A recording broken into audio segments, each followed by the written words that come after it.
Momen langka terjadi di jalur Gaza. Kelompok Hamas seolah keluar dari terowongan persembunyian selama ini. Pada hari pemulangan sandera Hamas ke Israel, pusat kota Gaza dipenuhi warga dan sebagian anggota kelompok Hamas.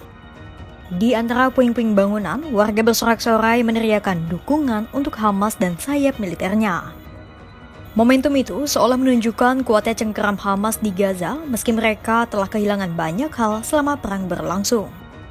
Apa kata para pakar ahli dan bagaimana Israel menyikapinya?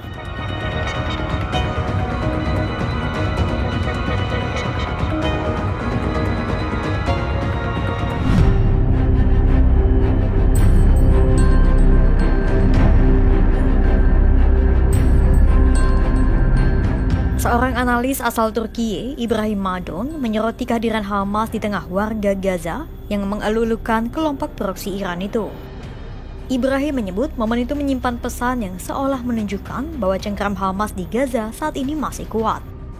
Menurut Ibrahim, pesan itu ingin Hamas sampaikan kepada warga Palestina di Gaza, Israel, dan dunia internasional. Maka tak heran ketika hari pemulangan sandera Hamas ke Israel, banyak pasukan Brigade Al-Qassam dan juga polisi Hamas yang disebar di sudut-sudut kota Gaza. Menurut Ibrahim, Hamas ingin menunjukkan bahwa di masa depan mereka harus menjadi bagian dari pemerintahan Gaza atau setidaknya ikut dilibatkan.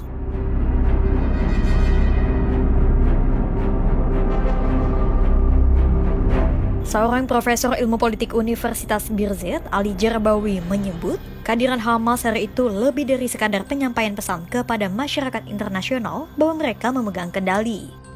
Hamas seolah ingin menunjukkan bahwa mereka sudah ada di sana sejak sebelum perang dan masih ada serta bertahan sampai saat ini.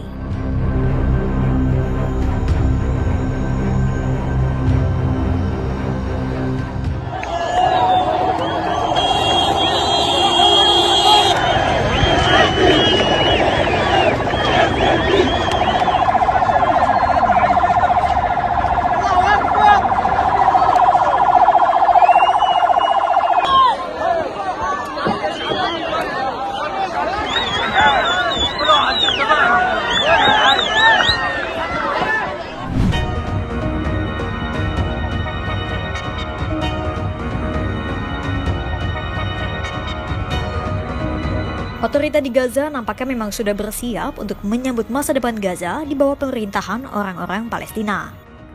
Wakil Menteri Dalam Negeri di Gaza, Mahmoud Abu Watfa, menyampaikan bahwa pihaknya kini mulai mengintensifkan upaya pemulihan di seluruh Gaza. Watfa menyampaikan bahwa Kementerian Dalam Negeri kini telah bekerja sama dengan lembaga pemerintah setempat untuk membuka jalan dan memulihkan layanan di daerah-daerah bekas pendudukan militer, mulai dari Gaza Utara hingga Rafah. Semua upaya itu sejatinya telah dilakukan bahkan sejak sebelum gencatan senjata Israel dan Hamas disepakati. Hal itu Watfa sampaikan usai dirinya mengunjungi Gaza dan memeriksa pasukan di kota tersebut pada Senin 20 Januari 2025. غرفة العمليات والطوارئ في وزارة الداخلية منعقدة على مدار الأسبوع رغم الاستهدافات رغم القصف انتشار كل اختصاص على مستوى الأجهزة الأمنية والشرطية منتشرة على مستوى محافظات الوطن أثناء الحرب. Watfa menyampaikan pemulihan kehidupan di Gaza dan sekitarnya merupakan tujuan dari otorita di Palestina. Menghadirkan keamanan dan kenyamanan bagi warga sipil merupakan fokus utama yang ingin dicapai oleh Watfa dan jajarannya. Itulah mengapa sejak kesepakatan gencatan senjata disepakati, sejumlah pasukan polisi yang dipimpin Hamas telah dikerahkan ke seluruh jalur Gaza. Para polisi berseragam itu ditempatkan di Gaza untuk menjaga keamanan dan membantu penyaluran bantuan kemanusiaan. استمرار الحياة وبناء الحياة هذا هو جزء من هدفنا. المواطن اللي ضحى اللي وقف مع المقاومة اللي دفع فاتورة هذه الحرب الدموية سوف يكون همنا السهر على راحته، حمايته، ضبط الواقع الميداني، ضبط والسيطرة من أي انفلات، وهذا تحقق من أول ساعة انتشار وزارة الداخلية قوات الأمن.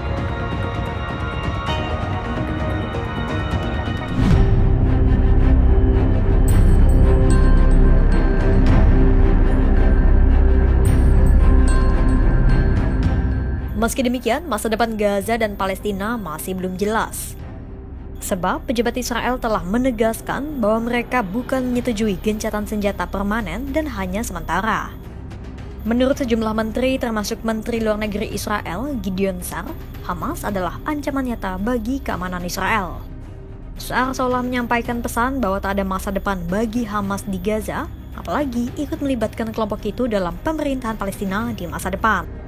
Artinya, masih ada potensi dilanjutkannya kembali agresi militer Israel di Palestina.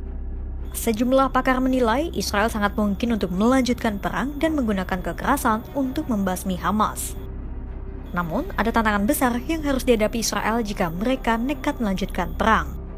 Ya, tekanan internasional yang semakin menguat bahkan dari sekutu mereka sendiri, Amerika Serikat.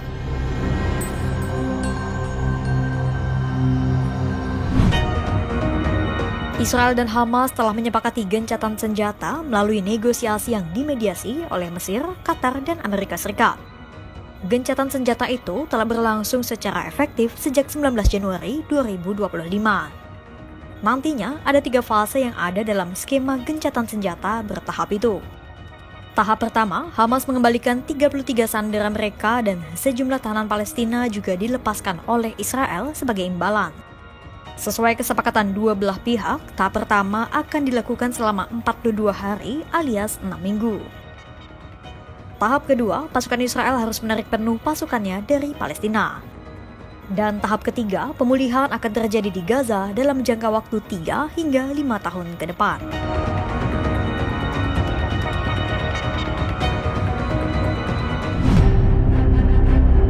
Kemunculan Hamas pada hari pemulangan sandera Hamas ke Israel menjadi sebuah momentum dengan pesan kuat.